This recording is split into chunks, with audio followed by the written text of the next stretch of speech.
నమస్తే Telangana welcome to T news నేను మమతా ముందుగా బులెటిన్లో హెడ్లైన్స్ దొంగ హామీలతో అధికారంలోకి వచ్చి పేదలపై రేవంత్ ప్రతాపం సంక్షేమ పథకాల లబ్ధిదారులకు నోటీసులపై కేటీఆర్ ఆగ్రహం సింగూరు ఎడమ కాలువ కింద సాగు అగమ్య గోచరం వెంటనే నీరివ్వాలని మాజీ ఎమ్మెల్యే క్రాంతి డిమాండ్ బొగ్గు బ్లాక్ల ప్రైవేటీకరణపై కార్మికుల ఆందోళన మంచిర్యాల జిల్లా మందమరిలో నిరసన ఉప ఎన్నికల సమరంలో అధికార పక్షాలదే హవా 13 చోట్ల కొనసాగుతున్న కౌంటింగ్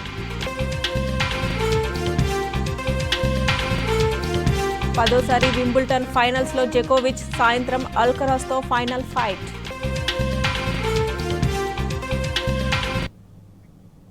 ఇక మహారాష్ట్రలో వర్షాలు దంచుకొడుతున్నాయి వారం రోజులుగా కురుస్తున్న వర్షాలకు ముంబై థానే పాల్గఢ్ రాయ్గఢ్ రత్నగిరి కోల్హాపూర్ సాంగ్లీ సతారా ఘట్కోఫర్ కుర్లా సింధుదుర్గ్ జిల్లాలో అతలాకుతలమవుతున్నాయి వర్షాలు వరదల తాకిడికి పలు ప్రాంతాలు జలదిగ్బంధంలో చిక్కుకున్నాయి దీంతో ముంపు ప్రాంతాల్లో సహాయక చర్యలను ముమ్మరం చేశాయి ఎన్డీఆర్ఎఫ్ బృందాలు మరోవైపు రాగల 24 గంటల్లో రాష్ట్ర వ్యాప్తంగా భారీ నుంచి అతి భారీ వర్షాలు కురుస్తాయని తెలిపింది ఐఎండీ భారీ వర్షాల దృష్ట్యా ముంబైతో పాటు ఠానే పాల్గఢ్ కొంకణ్ బెల్ట్ కు ఆరెంజ్ అలర్ట్ కంటిన్యూ చేస్తోంది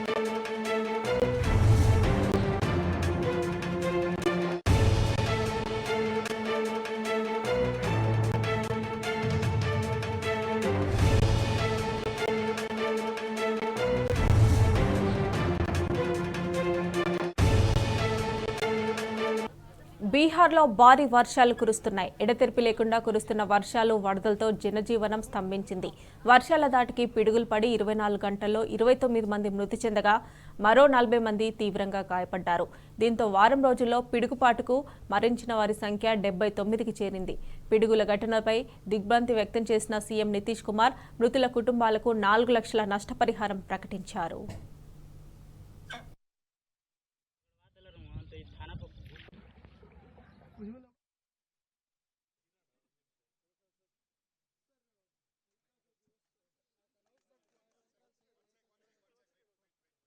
దేశ రాజధాని ఢిల్లీలో భారీ వర్షాలు కురుస్తున్నాయి నిన్నటి నుంచి కురుస్తున్న వానలతో షకర్పూర్ లక్ష్మీనగర్ మయూర్ విహార్ సహా పలు ప్రాంతాల్లో మోకాళ్ల లోతు నీరు చేరింది వీధులన్నీ చెరువుల్లా కనిపించాయి సబ్వేలు నీట మునిగాయి డ్రైనేజీలు పొంగి పొర్లుతున్నాయి వర్షాలతో ఢిల్లీ ప్రజలు తీవ్ర ఇబ్బందులు ఎదుర్కొంటున్నారు కాగా మరో 2 రోజుల పాటు ఢిల్లీలో మోస్తారు నుంచి భారీ వర్షాలు కురుస్తాయంటోంది ఐఎండీ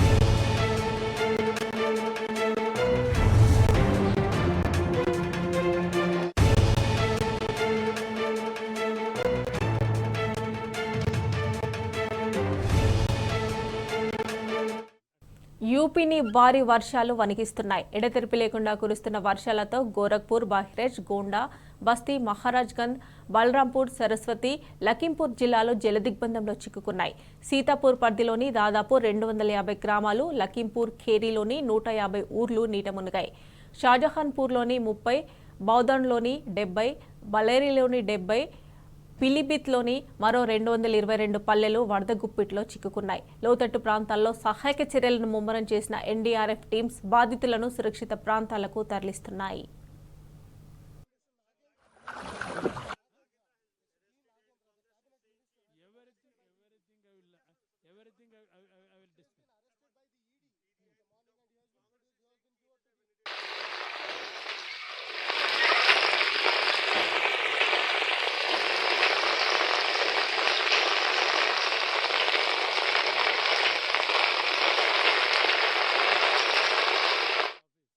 నైజీరియాలో ఘోర ప్రమాదం జరిగింది.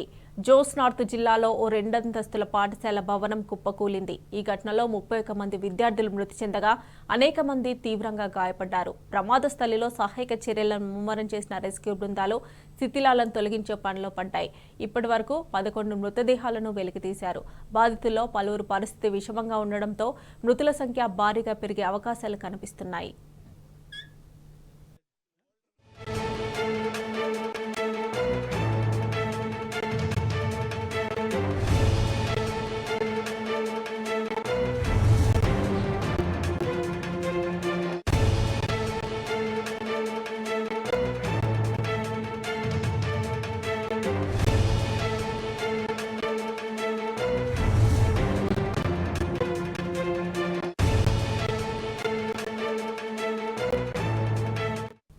7 రాష్ట్రాల్లో 13 స్థానాల ఉప ఎన్నికల కౌంటింగ్ కొనసాగుతోంది. బీహార్, బెంగాల్, తమిళనాడు, మధ్యప్రదేశ్, ఉత్తరాఖండ్, పంజాబ్, హిమాచల్ ప్రదేశ్లో ఓట్లను లెక్కిస్తున్నారు అధికారులు. కట్టుదిట్టమైన భద్రతా ఏర్పాట్ల మధ్య కౌంటింగ్ ప్రక్రియ జరుగుతోంది. కాగా లోక్సభ ఎన్నికల తర్వాత జరిగిన ఈ ఎన్నికలపై దేశంలో ఆసక్తి నెలకొంది.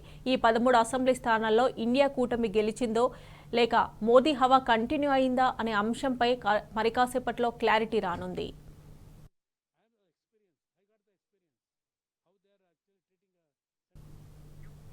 అవిశ్వాస తీర్మానంలో ఓడిపోయారు నేపాల్ ప్రధాని పుష్పకమల్ దహాల్ ప్రచండ. పార్లమెంట్లో ప్రభుత్వ ఏర్పాటుకు 138 ఓట్ల మెజార్టీ అవసరం కాగా ప్రచండకు అనుకూలంగా 63 మాత్రమే ఓట్లు వేశారు. కూటమి ప్రభుత్వంలో భాగస్వామి అయిన సిపిఎన్ యుఎంఎల్ మద్దతు ఉపసంహరించుకోవడంతో ప్రచండకు ఓటమి తప్పలేదు. దీంతో మాజీ ప్రధాని కేపీ శర్మ ఓలీ ఆధ్వర్యంలో నూతన ప్రభుత్వం ఏర్పాటు కానుంది. కాగా సిపిఎం ఎంసీ చైర్మన్ అయిన ప్రచండ 2022 డిసెంబర్ 25న అధికారం చేపట్టినప్పటి నుంచి ఇప్పటి వరకు 3 సార్లు బలపరీక్షలో నెగ్గగా 4వసారి మాత్రం ఓడిపోయారు.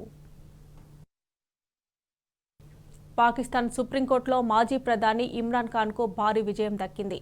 ఆయన పార్టీ పీటీఐకి రిజర్వ్డ్ సీట్ల అర్హత ఉందని సంచలనమైన తీర్పునిచ్చింది ధర్మాసనం. పార్లమెంటు ప్రొవిన్షియల్ అసెంబ్లీలో ఇమ్రాన్ పార్టీకి రిజర్వ్డ్ సీట్లు కేటాయించకూడదన్న ఎలక్షన్ కమిషన్ నిర్ణయాన్ని తప్పుపట్టింది కోర్టు. ఈసీపీ తీరు రాజ్యాంగ విరుద్ధమని పేర్కొంది. కాగా సుప్రీం తీర్పుతో ఇమ్రాన్ మద్దతుదారులు పార్లమెంటు ప్రొవిన్షియల్ అసెంబ్లీలోకి అడుగుపెట్టేందుకు రూట్ క్లియర్ అయింది.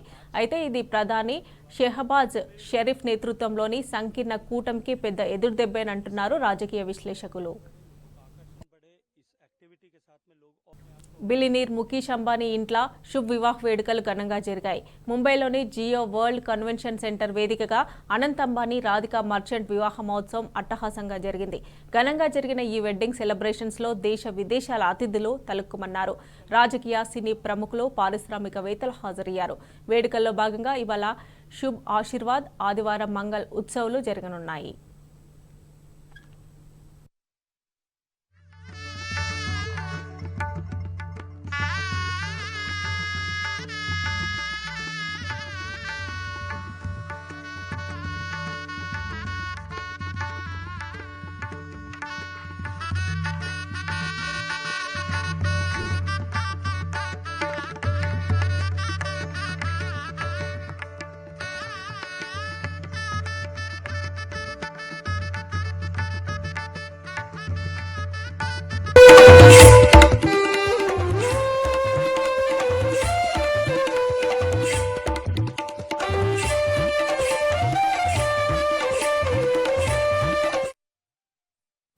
బిలినీర్స్ ఇంట పెళ్లి ఎంత ఘనంగా జరగాలో అంబానీ ఇంట అంత ఘనంగా జరిగింది.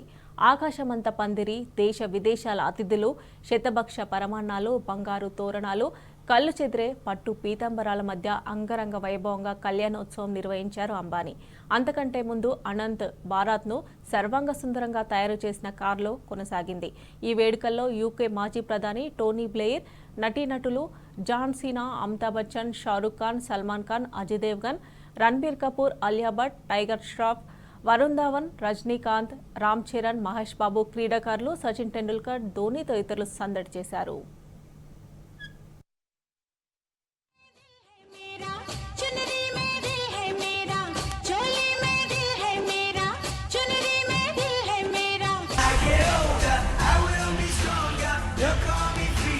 Just like a wave, when I get older, I will They'll call me freedom, just like a waving flag. So wave your flag, now wave your flag. ఇటు అనంత్ రాధికల వివాహంలో దక్షిణాది తారలు తలుకు నిలినారు. మహేష్ బాబు ఫ్యామిలీతో కనిపించగా రామ్ చరణ్ ఉపాసన జోడీగా వచ్చారు. వెంకటేష్ రాణా స్పెషల్ అట్రాక్షన్ గా నిలిచారు. సంగీత దిగ్గజం ఏఆర్ రెహమాన్ సతీ సమేతంగా హాజరయ్యారు. ఇక సూపర్ స్టార్ రజనీకాంత్ కుటుంబ సమేతంగా వచ్చారు. నయనతార, విఘ్నేష్, ఇక సూర్య జ్యోతిక వేడుకలకు తలుకులద్దారు.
రేవంత్ సర్కార్ వింత చేష్టలతో వృద్ధులు ఆందోళన చెందుతున్నారు. ఎన్నికలప్పుడు కొత్త పెన్షన్లు ఇస్తామని, పాత పెన్షన్ రెట్టింపు చేస్తామని హామీ ఇచ్చిన రేవంత్ సర్కార్ ఇప్పుడు పాత పెన్షన్లు రికవరీ చేయాలంటూ పెన్షన్దారులను వేధింపులకు గురి చేస్తున్నారు. ఖమ్మం, భద్రాద్రి కొత్తగూడెం జిల్లాలో దాదాపు 200 మందికి పైగా లబ్ధిదారులకు అధికారులు నోటీసులు జారీ చేశారు. ఇదే అంశానికి సంబంధించి మరిన్ని డీటెయిల్స్ మా ప్రతినిధి సాంబా అందజేస్తారు. సాంబా, చెప్పండి. ఖమ్మం, భద్రాద్రి కొత్తగూడెం జిల్లాలో దాదాపు 200 మందికి పైగా లబ్ధిదారులకు అధికారులు నోటీసులు జారీ చేసినట్లుగా తెలుస్తోంది మనకి. అసలు ఎందుకు ఈ పెన్షన్ కి సంబంధించి నోటీసులు జారీ చేశారు? డీటెయిల్స్ ఏంటి?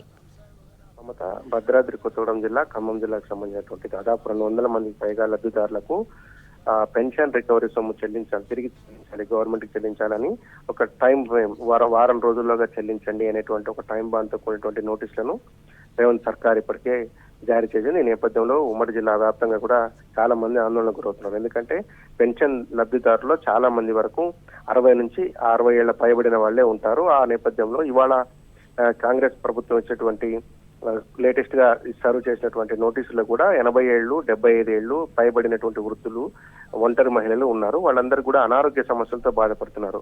అటువంటి వారికి ప్రభుత్వం ఆసరాగా అండగా ఉండాల్సింది పోయి వారి దగ్గర నుంచి సొమ్ము రికవరీ చేయాలనేది ఇప్పుడు ప్రశ్నార్థకంగా మారింది. అదే కాకుండా ఎన్నికలకు ముందు అడిగిన వారికి, అడగని వారికి పెన్షన్లు ఇస్తాం, రెట్టింపు పెన్షన్లు చేస్తామని చెప్పి ఇబ్బుడు ముబ్బిడిగా హామీలు ఇచ్చారు. ఇదే రేవంత్ రెడ్డి ముఖ్యమంత్రిగా కాకముందు పెన్షన్ విధానాన్ని రెట్టింపు చేస్తాం, ఇప్పుడైతే ఏదైతే కేసీఆర్ ఇస్తున్న పెన్షన్ ని రెట్టింపు చేస్తామని చెప్పారు. అట్లాగే కొత్తగా కొంతమందికి కూడా పెన్షన్లు మంజూరు చేస్తామని చెప్పారు. ఇవేవి జరగకపోగా ఉన్న పెన్షన్లను కూడా ఎత్తేసే పరిస్థితి వస్తున్నాయి. ఇప్పటికీ ప్రభుత్వం ఏర్పడి 7 నెలలుగా వస్తుంది, 7 నెలలు దాటిపోయింది. ఇప్పటి వరకు పెన్షన్ రెట్టింపు చేసిన పెన్షన్ ఏ ఒక్క లబ్ధిదారికి అందజేయలేదు. కానీ పాత లబ్ధిదారులకు సంబంధించినటువంటి పెన్షన్ ని ఎత్తివేయాలనేటువంటి ఒక కుట్ర దాగినట్టుగా కనపడుతుంది. ఈ ఆతృతలో ఎవరెవరికి నోటీసులు ఇస్తున్న అంశాన్ని కూడా పట్టించుకోకుండా 80 ఏళ్లు పైబడినటువంటి వృద్ధులకు పక్షవాతం వచ్చినటువంటి వారికి రకరకాల వ్యాధులు కారణాలతో మంచం పట్టినటువంటి వారిని వారం రోజుల్లోగా డబ్బులు చెల్లించాలని ఇవ్వడం అనేది తీవ్ర వివాదం దారితీస్తుంది. ఇదే కాదు, రైతు బంధు రైతు బంధు నుంచి రైతు భరోసాగా మారినటువంటి రైతులకు సాయం చేసే అంశంలో కూడా రేవంత్ రెడ్డి సర్కార్ తీవ్ర జాప్యాన్ని పాటిస్తుంది. మనం చూస్తూనే ఉన్నాం. అభిప్రాయ సేకరణ వర్క్షాప్ పేరుతో గత కొద్ది రోజులుగా చేస్తున్నటువంటి జాప్యం కేవలం రైతులకు చెల్లించాల్సినటువంటి సాయం నిధులను ఎగ్గొట్టేందుకు జరుగుతున్నటువంటి ఒక ప్రహసనలాగా కనపడుతుంది. ఇప్పటి వరకు ఒక స్పష్టత లేదు. కొత్త పెన్షన్లు ఇస్తారో చెప్పరు, పెంచినటువంటి రైతు భరోసా ఎప్పటి నుంచి ఇస్తారో చెప్పరు, ఎవరికి ఇస్తారో చెప్పరు. ఈ ఒక రకమైనటువంటి గందరగోళ వాతావరణంలో పడినటువంటి కాంగ్రెస్ ప్రభుత్వం ప్రజలను బాధితులుగా ప్రజలను దొంగలు చేసేటువంటి కార్యక్రమం చేపట్టేట్టుగా కనపడుతుంది. ఎందుకంటే లబ్ధిదారులకు మీరు అక్రమ పద్ధతిలో పెన్షన్ పొందారు అని చెప్పడం అంటే ప్రజలను దొంగలు చేసేటువంటి ఒక కోణం కనిపిస్తోంది. ఇది మళ్ళీ వారం రోజుల్లోపు తిరిగి కట్టాలని. ఎందుకు అంటే కేవలం పెన్షన్ లబ్ధిదారులు ఎవరు కూడా ఆస్తులు ఉన్న వాళ్ళు ఉండరు. ఒకరు ఇద్దరు వచ్చినటువంటి పెన్షన్ మీద బ్రతికేటువంటి ముసలమ్మలు, ముసలయ్యలు, తాతవాళ్ళు, అవ్వవాళ్ళు ఉంటారు. వారిని కూడా ఈ డబ్బులు రికవరీ చేయాల్సిందే, ఖచ్చితంగా కట్టాల్సిందే అనేటువంటి ఇవ్వడం, కానీ ఇటువంటి నోటీస్ ఇవ్వడం సర్వత్రా చర్చనీయాంశం అయింది. అట్లాగే రైతు భరోసాకు సంబంధించినటువంటి నిధులు ఇప్పటి వరకు విడుదల చేయకపోగా చాలా చోట్ల చాలా జిల్లాల్లో కూడా రైతు బంధు ద్వారా మీరు పొందినటువంటి లబ్ధిని వెనక్కి ఇచ్చేయండి అంటూ నోటీసులు ఇచ్చినటువంటి పరిస్థితులు కనిపిస్తున్నాయి. మొత్తంగా ఈ ప్రభుత్వంలో కొత్త లబ్ధిదారులు లేకపోగా పాత లబ్ధిదారులను వేధింపులకు పాల్పడుతున్నారు. పాత లబ్ధిదారులు ఎవరైతే ఉన్నారో వారికి నోటీసు సర్వ్ చేయడం, ఆ నోటీసు డబ్బు రికవరీ చేయమన్నాం. ఆ రికవరీ చేసేటువంటి సందర్భంలో కనీస మానవీయ కోణం పాటించాలనేటువంటి అంశాన్ని కూడా రేవంత్ సర్కార్ మర్చిపోయినట్టుగా కనిపిస్తుంది. ఎందుకంటే 80 ఏళ్లు 70 ఏళ్లు పైబడినటువంటి వృద్ధులు, పక్షవాతం వచ్చినటువంటి వారికి కూడా ఈ నోటీసులు వెళ్ళటం, ఈ నోటీసుల నుంచి డబ్బులు వారం రోజుల్లో కట్టాలని చెప్పడంతో వారంతా బాధితులంతా లబోదివ్వమంటున్నారు. రేవంత్ సర్కార్ మీద తీవ్ర ఆగ్రహంతో ఉన్నారు. కొత్త పెన్షన్ వస్తుంది, తలా 4,000 రూపాయలు వస్తాయి అనేటువంటి ఆలోచనలు ఉన్నటువంటి అవ్వలు, తాతలు ఇప్పుడు ఉన్న పెన్షన్ ఎగ్గొట్టి పాత డబ్బులు ఏదైతే కేసీఆర్ ప్రభుత్వం ఇచ్చినటువంటి పాత డబ్బులు కూడా తిరిగి చెల్లించమని చెప్పడంతో తీవ్ర ఆగ్రహాన్ని వ్యక్తం చేస్తున్నారు. ఈ ప్రభుత్వం మీద శాపనార్థాలు పెడుతున్నారు Mamata. Right Sampa, thanks for updates.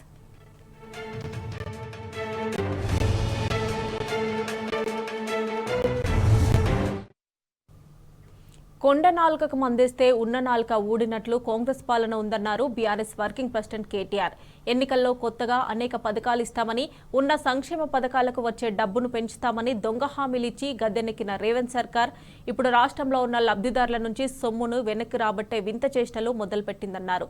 వృద్ధుల నుంచి కేసీఆర్ సర్కార్ ఇచ్చిన ఆసరా పెన్షన్ సొమ్మును తిరిగి లాక్కోవడానికి ప్రయత్నించడం రేవంత్ సర్కార్ అమానవీయ వైఖరికి నిదర్శనమన్నారు కేటీఆర్.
సూర్యాపేట జిల్లా గరడేపల్లి మండలంలోని తెలంగాణ మోడల్ స్కూల్ జూనియర్ కళాశాలను జిల్లా కలెక్టర్ తేజస్ నందులాల్ పవార్ ఆకస్మికంగా తనిఖీ చేశారు.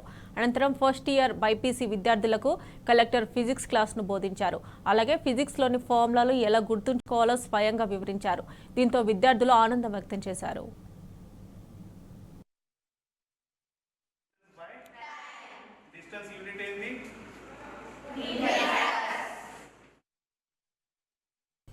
ఆదిలాబాద్ జిల్లాలో ట్రాన్స్పోర్ట్ అధికారులు తనిఖీలు నిర్వహించారు. నిబంధనలకు విరుద్ధంగా తిరుగుతున్న 4 ప్రైవేట్ ట్రావెల్స్లకు సంబంధించిన బస్సులను ఆర్టీఓ అధికారులు సీజ్ చేశారు. Kaleshwari Travels, Diamond Travels, Sahara Travels, Muskan, Lucky ట్రావెల్స్కి చెందిన 4 బస్సులను సీజ్ చేసి ఆర్టీసీ డిపోకు తరలించారు. నిబంధనలు ఉల్లంఘించి బస్సులు నడిపే వారిపై కఠినంగా వ్యవహరిస్తామని అధికారులు హెచ్చరించారు.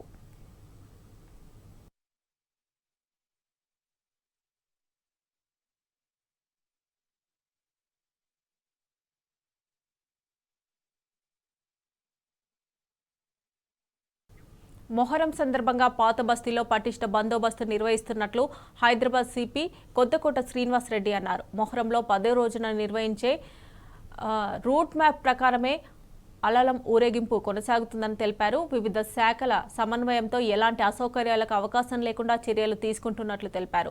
పాత బస్తీలోని బీబీకా ఆలంకు సిపి దట్టీలు సమర్పించారు. త్యాగాలకు ప్రత్యేకమైన 6వ రోజు సందర్భంగా ఇవాళ నేను మా సిటీ పోలీస్ అధికారులు, మా SLCP law and order, DCP south zone Sneha మేయర్, డీసీపీ, మిగతా అన్ని మా విభాగాల సిటీ పోలీస్ విభాగాల అధికారులు ఇక్కడ దర్శించుకొని తర్వాత మొత్తం కూడా ఒకసారి చూసి బందోబస్తు అరేంజ్మెంట్స్ పర్యవేక్షించడానికి రావడం జరిగింది. ఈ పవిత్ర దినం రోజున కాలంని సందర్శించుకోవడం నిజంగా ఒక భాగ్యం. మంచిర్యాల జిల్లా మందమరి ఏరియా జీఎం కార్యాలయం ముందు ఏఐటీయూసీ నాయకులు ధర్నా చేపట్టారు. సింగరేణి బొగ్గుగండ్ల వేలాన్ని వ్యతిరేకిస్తూ కార్మికులు చేపట్టిన ధర్నాలో ఏఐటీయూసీ బ్రాంచ్ కార్యదర్శి శైలేంద్ర సత్యనారాయణ పాల్గొన్నారు. సింగరేణి బొగ్గు బ్లాక్లను ప్రైవేటీకరణ చేయొద్దని కార్మికులు డిమాండ్ చేశారు. కేంద్ర రాష్ట్ర ప్రభుత్వాలు 45,000 మంది కార్మికుల జీవితాలతో ఆడుకుంటున్నారని ఏఐటీయూసీ నేతలు మండిపడ్డారు. సింగరేణి సంస్థను కాపాడుకోవడం అందరి బాధ్యత అన్నారు. ఆధ్వర్యంలో గతంలో 3 రోజులు సమ్మె చేశాం. మొన్న 5 తారీఖు నాడు అన్ని కలెక్టర్ ఆఫీసుల ముట్టడి జరిగి మెమోరాండం ఇవ్వడం జరిగింది. దాని తర్వాత 6 రోజులు నిరాహార దీక్ష చేయడం జరిగింది. ఈరోజు చివరి రోజుగా మరి ధర్నా చేసి యాజమాన్యానికి ఈరోజు వినతి పత్రం ఇవ్వడం జరుగుతూ ఉన్నది. మాకు సింగరేణికి సంబంధించిన ఏదైతే 4 బొగ్గు బ్లాకులు ఇలా శ్రావణపల్లి, KK6, సత్తుపల్లి, కోయగూడ బ్లాకులను సింగరేణికి నామినల్ పద్ధతిలో ఇవ్వాలని చెప్పేసి ఏఐటీసీగా డిమాండ్ చేస్తూ ఉన్నాం. మొన్న మా ఏఐటీసీ నాయకత్వ బృందం మొన్న ఏదైతే కేంద్ర కార్మిక శాఖ మంత్రి ఉన్నాడో కిషన్ రావు రెడ్డి గారికి కలిసి వారికి విజ్ఞప్తి పత్రం చేసి మరి గతంలో ఏదైతే వేలంపాట ధర ఇస్తున్న తరుణంలో గుజరాత్, ఛత్తీస్గఢ్ రాష్ట్రాలకు కూడా ఆ రాష్ట్రాలు కోరితే మరి కేంద్ర ప్రభుత్వం వారికి ఆ గనులు కేటాయించిన సంగతి తెలియజేయడం జరిగింది. అదేవిధంగా MMDR చట్టంలో 17A కింద కూడా ఆ రాష్ట్ర ప్రభుత్వాలకు చెందిన బొగ్గు నిక్షేపాలు ఉంటే ఆ రాష్ట్రాలు కోరితే ఇవ్వాలనే నిబంధన కూడా ఉంది కాబట్టి దాన్ని బేస్ చేసుకొని ఇవ్వాలని చెప్పేసి ఏఐటీసీగా విజ్ఞప్తి చేయడం జరిగింది. తెలంగాణ బీళ్లను చూసి రైతుల కన్నీళ్లలో తడిసి పోరున వర్షంలా కురిసిన పాట అతనిది.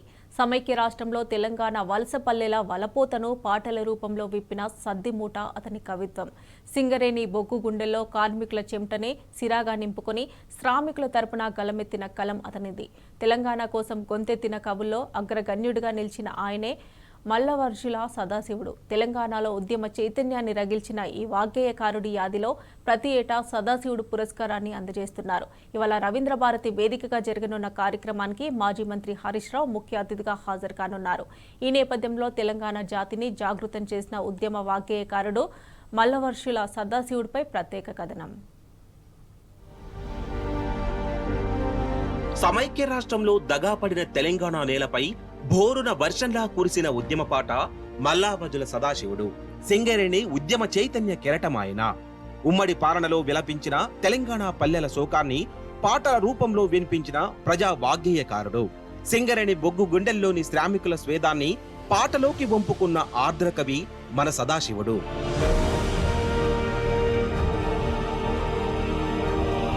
ఉమ్మడి కరీంనగర్ జిల్లా రామగుండం మండలంలోని మురుమూరు గ్రామంలో 1945 సెప్టెంబర్ 2న మల్లావజుల సదాశివుడు జన్మించారు. వెంకట కిష్టయ్య, లక్ష్మీ నరసమ్మ దంపతులు ఆయన తల్లిదండ్రులు. సాంప్రదాయంగా వచ్చిన పౌరహిత్యంతో పాటు చిన్నప్పటి నుంచే భజనలు, కీర్తనలు ఆలపించడం సదాశివుడి సుజనకు పునాదులేశాయి. బడిలో చేరిన తర్వాత పద్యం, పాట వంటి సాహితీ ప్రక్రియలపై ఆసక్తి పెరిగింది. తెలుగు సాహిత్యంపై ఏర్పడిన ఆ అభిరుచి తెలంగాణ నేలపై ఓ ఉద్యమ కవి పుట్టుకకు నాంది వేసింది. ప్రభుత్వ ఉపాధ్యాయుడిగా ఉద్యోగం సాధించిన మల్లావజుల సదాశివుడు తెలంగాణ ప్రాంతంలో పీడిత జనాల కోసం తప్పించిపోయారు. సింగరేణి కార్మికులు ఎదుర్కొంటున్న బాధలు, తెలంగాణలో రైతుల వేదన, పల్లెల శోకం ఆయనలో ఓ విప్లవ కవిని తట్టిలేపాయి. వామపక్ష భావజాల స్ఫూర్తితో సదాశివుడు ఓ రహస్య ఉద్యమకారుడిగా మారారు. సమసమాజ నిర్మాణమే లక్ష్యంగా తన అక్షరాన్ని గళాన్ని ఆయుధంగా మలుచుకున్నారు.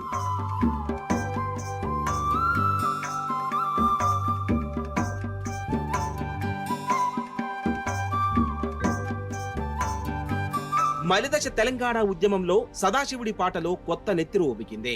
ప్రత్యేక తెలంగాణ రాష్ట్రం కోసం బిగ్గరగా గొంతు విప్పిన కవుల్లో అగ్రగణ్యుడు సదాశివుడు. తలాపున పారుతుంది గోదావరి పాటతో తెలంగాణలో జరిగిన జలదోపిడీపై ఓ సుడిగుండం సృష్టించారు. నీళ్ల నుంచి పుట్టిన ప్రత్యేక రాష్ట్ర ఉద్యమానికి ఈ పాట ఊపిరిలోదింది.